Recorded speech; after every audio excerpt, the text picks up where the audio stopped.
직접적인 거는 정부의 그 세제 개편안에 대한 그 실망감이라고 좀 볼 수 있겠습니다. 네. 가장 어떤 시장의 상승 동력이었던 상법 개정안이 무력화될 수 있는 이슈가 같이 맞물렸던 거라고 볼 수 있겠고요. 이번에 세제 개편안만 잘하면은 사실 SK하이닉스라든가 뭐 현대차 같은 경우도 PBR 굉장히 낮거든요. 그 핵심 기업이 PR이 6배밖에 안 되는 기업이 전 세계 어디 있습니까? 현대차 그룹도 그렇고 뭐 SK하이닉스를 비롯해서 이게 잘 한만 하면 코스피 5천도 가능할 수 일말 잠재력을 갖고 있거든요. 여건이 갖추고 있는 상황이 있는데 어떤 정부가 여기에 대해서 잘 좀 살렸으면 좋겠고 저도 개인적으로 좀 기대를 갖고 기다려보고 있습니다. 안녕하십니까. 예민수의 경제토크 시작합니다. 오늘은 이창환 IM증권 서울금융센터 영업이사 오셨습니다. 이사님 어서 오십시오. 네, 안녕하십니까. 주식시장이 잘 나가다가 뭐 급락을 했고요. 오늘은 좀 반등이 있었습니다만 뭐 미국하고의 무역 협상에 대한 우려, 뭐 고용 지표, 미국 이런 것도 있었습니다만 직접적인 것은 정부의 세제 개편에 따른 실망감인데요. 네, 거기에 대해서 시장이 이렇게 민감하게 반응하는 이유를 좀 설명해 주십시오. 네.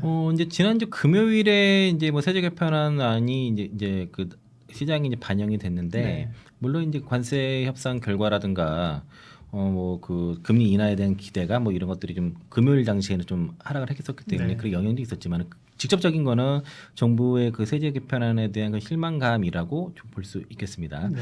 일단 그 어떻든 코스피 5천을 이제 얘기하는 정부에 대해서 그 세제 개편에 대해서도 시장에 상당히 기대감이 있었는데 그러한 어떤 내부적인 정치적인 이슈가 있었죠. 아무래도 뭐 진성진 의원이 이제 8월 1일까지 정책위원장을 맡다 보니까 여기에 대한 입김이 좀 들어섰던 것 같고요. 네. 외국인이 금요일에 현선물에서 1조 4천억 팔았습니다. 현물에서만 그러니까 기관이 현물에서만 같이 1조를 팔았는데 오늘 시장에 반등이 나왔지만 외국인이 코스피에서 그 1,289억 순매수를 했고 선물도 뭐 3,759억 정도 순매수를 했지만은 네. 금요일에 매도한 거에 비해서는 상당히 좀 낮은 금액이라 볼 수 있겠고 금요일 하루에 코스피 코스닥 합쳐서 시가총이 116조가 사라졌습니다.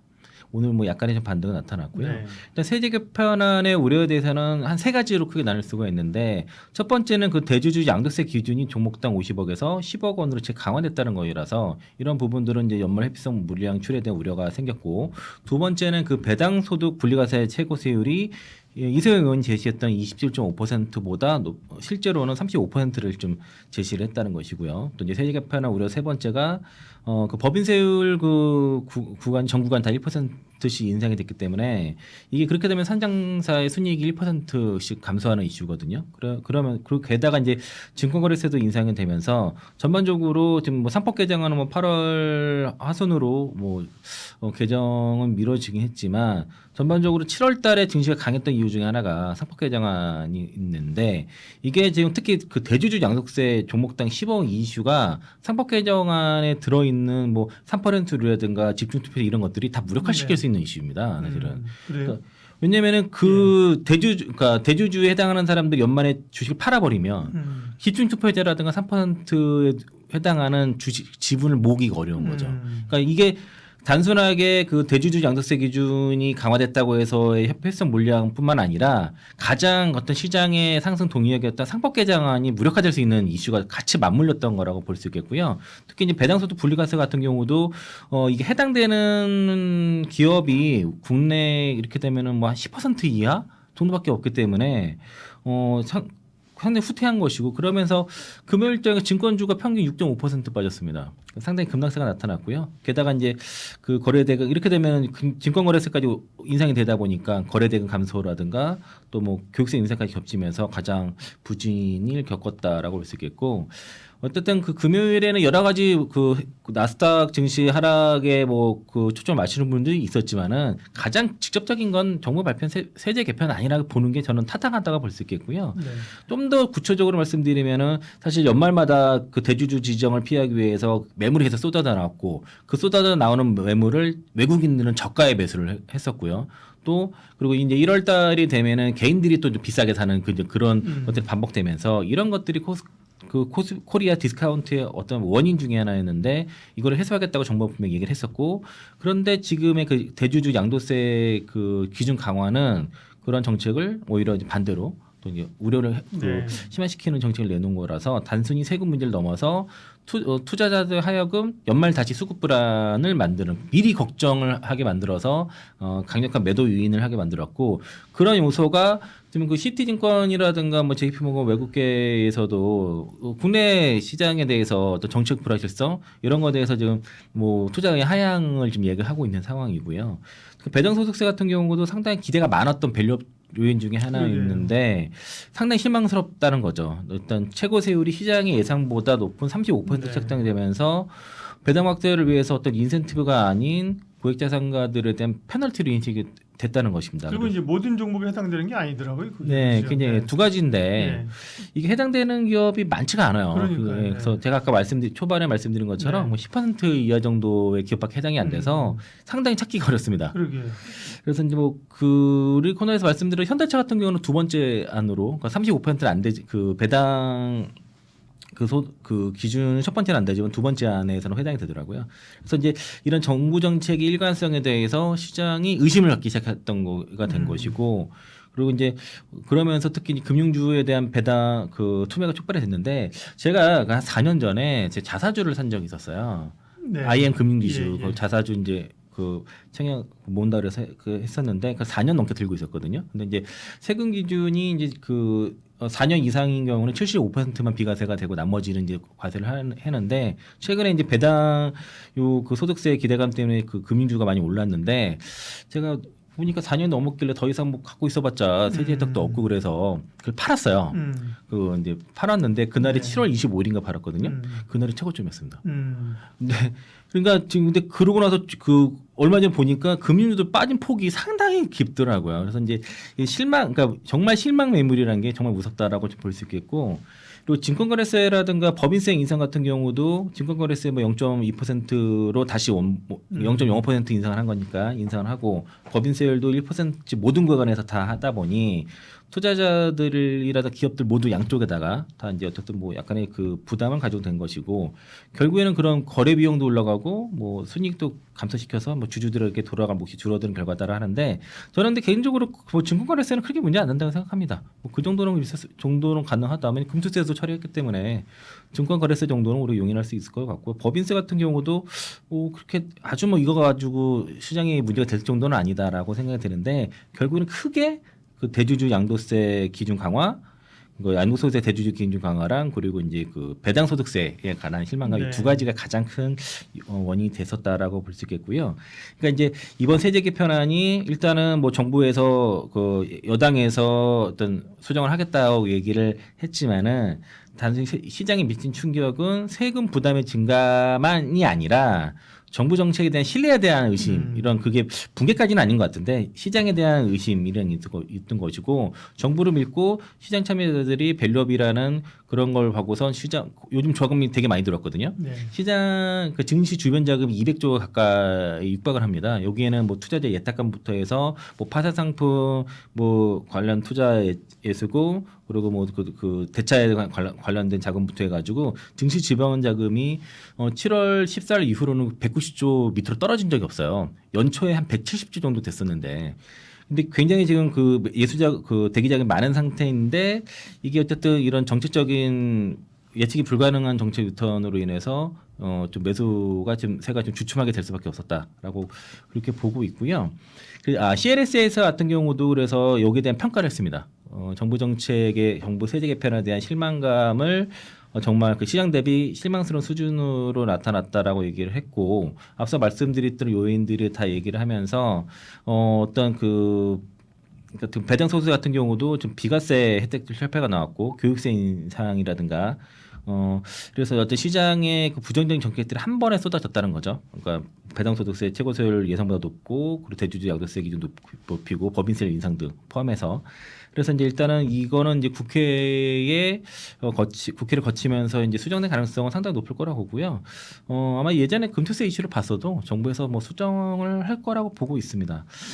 일단은 그동안 이제 이번 개편안이 대통령이 공언했던 증시 재평가 발행성과 다르게 갔다는 거. 이게 지금 투자자들의 입장에서는 상당히 혼란을 줬다라고 볼 수 있겠습니다. 그리고 생각이 다를 수는 있지만 진성준 의원이 얘기한 것은 좀 어폐가 있는 것 같아요. 그동안에 이제 대주주 양도세가 계속 옛날에 100억 원부터 줄어들었는데 그것 때문에 시장이 빠진 건 아니다 뭐 이렇게 얘기했는데 그런 인식 자체는 사실 그게 연말마다 고질적으로 영향을 줬던 게 사실이잖아요. 지금. 그러니까 뭐 네. 마침 그 주식시장 무너지지 않는다 하는데 네. 이것 때문에 무너지지는 않겠죠 당연히. 네, 네. 하지만 시장에 부정적 영향을 주고 쓸데없는 매물을 추리하게 만들고 복리 투자가 불가능하게 자꾸 만드는 이슈이기 때문에 그래서 내년 6월달에 지방선거가 있기 때문에 개인 투자자들의 반발을 무시할 수 없다라고 하는 게 이제 그 외국계 이제 CLS에서 보는 관점이고요. 그리고 이제 이제 지난번에 이제 그러니까 현재 그러니까 1,400만 투자자를 하지 않습니까? 근데 1,000만 원 이상 투자하는 투자자들이 1,400만 원 중에서 50% 이상이라고 합니다. 네. 그리고 그 5천만 원 이상만 해도 뭐 한 50만 명 이상 넘기 때문에 무시할 수 없다라고 생각이 들고요. 어쨌든 단기적으로는 실망감과 뚜렷한 모멘텀 부재로 인해서 시장이 전반적으로 부담이 되는 수준이다.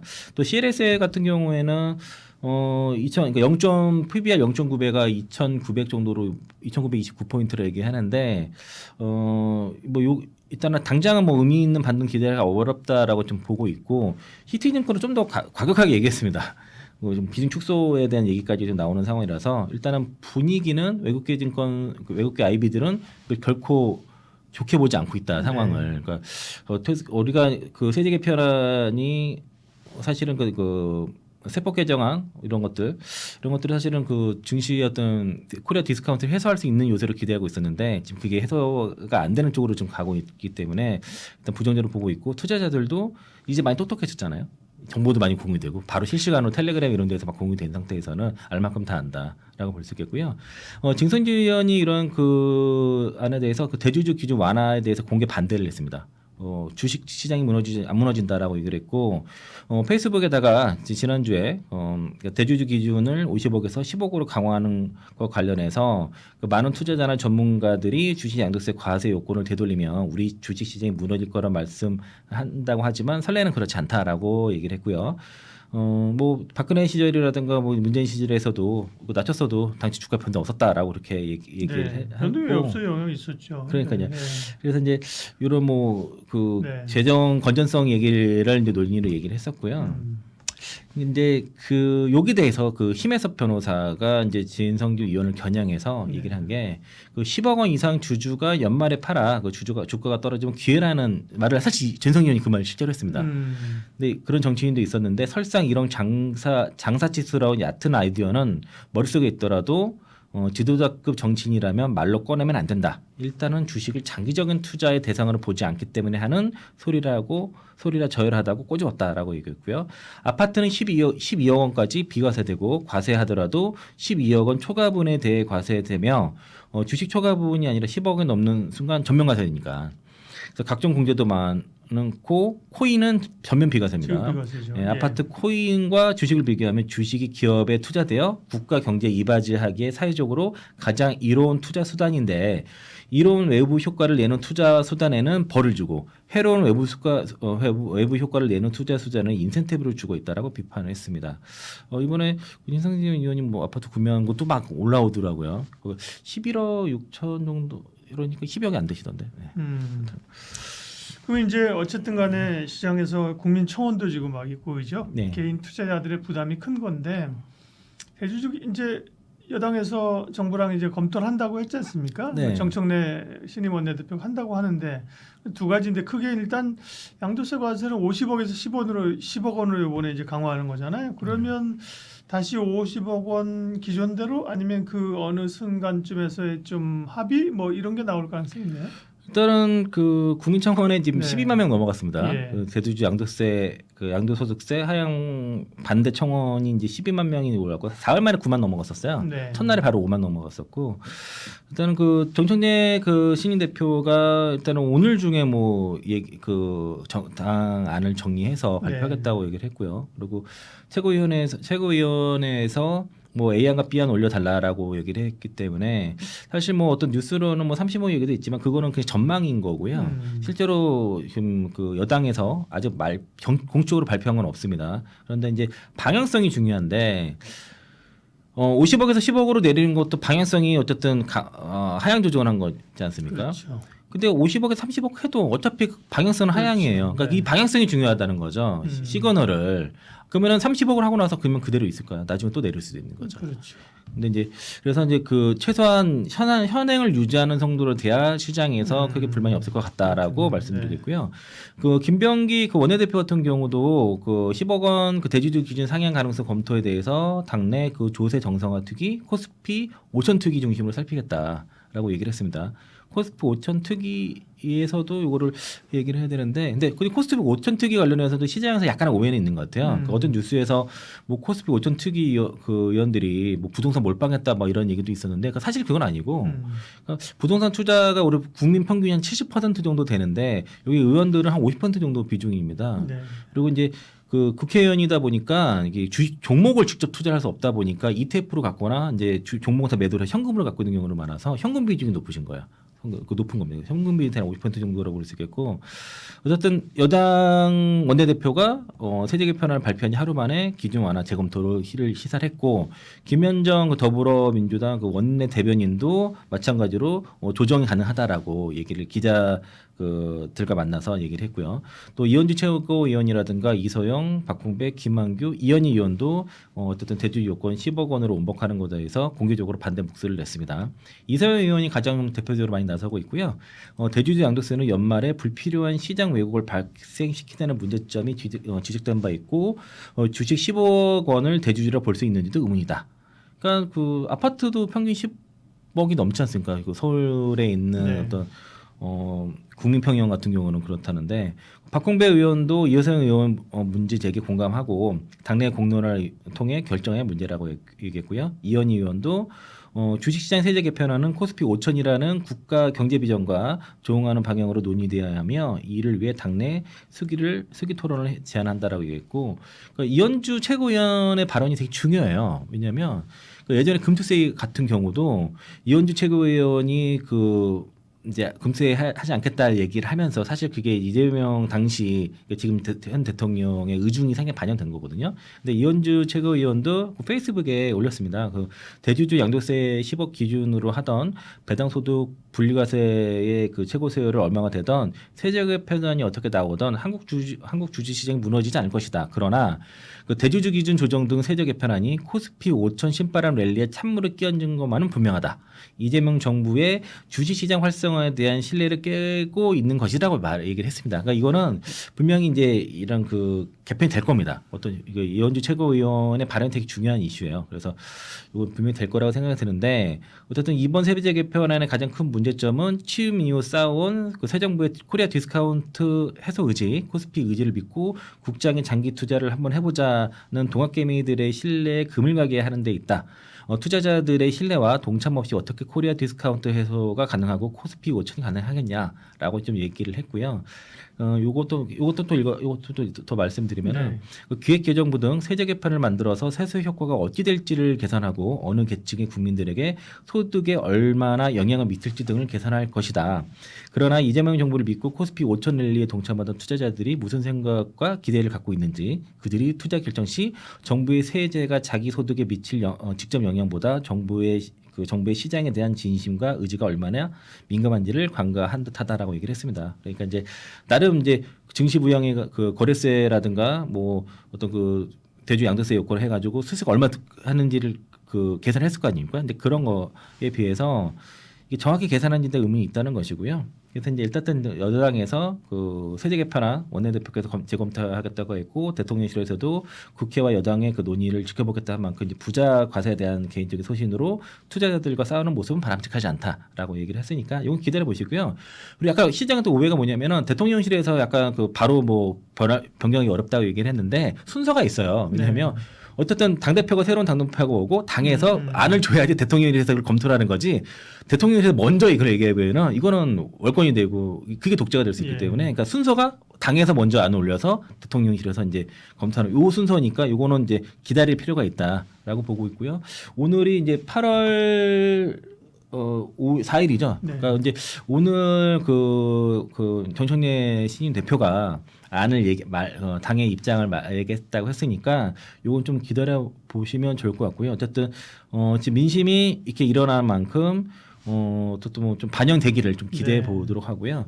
그래서 이제 일단은 빠른 시일 내에 입장 정리해서 국민 여러분께 알려드리겠다고 얘기를 했고, 그리고 그 한정의 이제 정책위원장에게 오늘 중으로 A안 B안 작성해 보고해 달라라고 말했습니다. 그래서 그리고 그 의원들에게는 공개적인 입장 표명 자제해 달라라고 얘기해서 일단은 그래도 뭐 저는 그 50억에 30억 뭐 20억 이런 식의 조정안은 안 좋다. 그렇게 되면 이 시장에서는 네. 꼼수로 받아들이고 네, 안 좋다는 신뢰 회복이 거죠. 안 된다는 거죠. 네, 그래서 이거는 뭐 최소한 그냥 그 여론을 받아들여서 여론이 이러니까 그래서 기존 안을 좀 더 유지하는 정도로 가야 되지 않나라고. 오히려 사람들은 뭐 100억 다시 원래대로 100억 돌려야 된다 네, 뭐 이러고 있기 때문에 중간 안은 좀 시장에 다시 또 충격을 줄 수 있다라고 네, 좀 볼 수 그러네요. 있겠습니다. 그렇다고 이제 배당수 분리과세도 35면 높은데요, 당시보다. 이것도 사실은 다시 또 내리고 이런 건 논의가 좀 쉽지는 않으니까 네. 당장 일단 대주주 양도세 50억에서 10억 강화하겠다는 거를 50억으로만 돌려놔도 그죠. 네. 그게 일단 좀 시장의 심리를 회복시키는 가장 기본적인 단초가 되겠네요. 그렇죠. 이제 대기 매수가 상당히 다시 들어올 거고. 그러니까요. 저도 지금 그 현금이 있으신 분들은 일단 좀 대기를 하고 있는 상태라고요. 예. 그 배당소득 분리과세 쪽은 이제 그 다음은 좀 또 그 얘기를 해야겠죠. 왜냐하면 지금까지는 기대치에 너무 못 미쳤기 그렇죠. 때문에 예. 만약에 다시 좀 더 그 좀 혜택이 늘어나는 쪽으로 간다 그러면은 조정을 많이 받았던 금융지라나 이런 것도 다시 볼 수 있다고 볼 수 있겠고요. 이번에 세제 개편안만 잘하면은 사실 SK하이닉스라든가 뭐 현대차 같은 경우도 PBR 굉장히 낮거든요.